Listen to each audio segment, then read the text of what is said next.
Kelanchal times, हर खबर पर हमारी नजर। G20 शिखर सम्मेलन को सफलतापूर्वक आयोजित करने के बाद अब भारत इसी क्रम में एक और उपलब्धि हासिल करने जा रहा है। राजधानी दिल्ली में G20 सम्मेलन आयोजित हो रहा है। इस सम्मेलन में प्रधानमंत्री नरेंद्र मोदी भी हिस्सा लेंगे। प्रधानमंत्री कार्यालय के द्वारा मिली जानकारी के अनुसार प्रधानमंत्री नरेंद्र मोदी आज नई दिल्ली के यशोभूमि में G20 देशों के संसदीय पीठासीन अधिकारियों की बैठक P20 को संबोधित करेंगे। भारत की G20 अध्यक्षता की थीम के अनुरूप 9वीं P20 शिखर सम्मेलन की थीम है एक पृथ्वी, एक परिवार, एक भविष्य के लिए संसद। 2 दिनों के इस वैश्विक आयोजन में सदस्य देशों के सदस्यों के 25 अध्यक्ष, 10 उपाध्यक्ष और 50 सदस्य भाग लेंगे। अफ्रीकी संसद के प्रतिनिधि भी पहली बार भारत में P20 आयोजन में भाग लेंगे।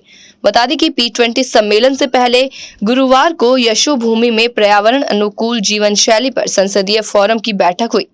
बैठक में लोकसभा अध्यक्ष ओम बिरला ने कहा कि जलवायु परिवर्तन और इसका प्रभाव मानव जाति के साझा भविष्य से जुड़ा है। उन्होंने कहा कि भारत की पहल पर पर्यावरण से जुड़े मुद्दे सर्वसम्मति से सम्मेलन में मुख्य विचार विमर्श के लिए रखे गए हैं। लोकसभा अध्यक्ष ओम बिरला ने कहा कि मिशन जीवन शैली पर्यावरण संरक्षण के लिए समय की आवश्यकता है। इस मिशन में विश्व को समकालीन चुनौतियों से निपटने की दिशा दिखाई है। व्यक्तिगत दायित्वों पर जोर देते हुए उन्होंने कहा कि केवल नीतियां और कानून जलवायु परिवर्तन की समस्या से निपटने के लिए पर्याप्त नहीं है। प्रत्येक व्यक्ति को अपने दैनिक जीवन में बदलाव लाकर इस दिशा में सामूहिक योगदान करना होगा। ऑस्ट्रेलिया, संयुक्त अरब अमीरात और बांग्लादेश के संसदीय अधिकारियों ने P20 बैठक से अलग लोकसभा अध्यक्ष ओम बिरला से मुलाकात भी की।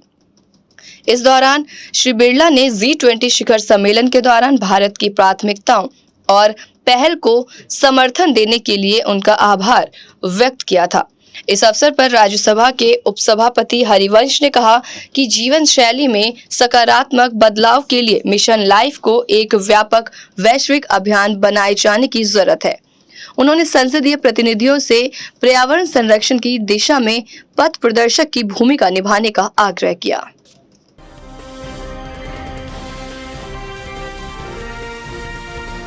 केलांचल टाइम्स, हर खबर पर हमारी नजर।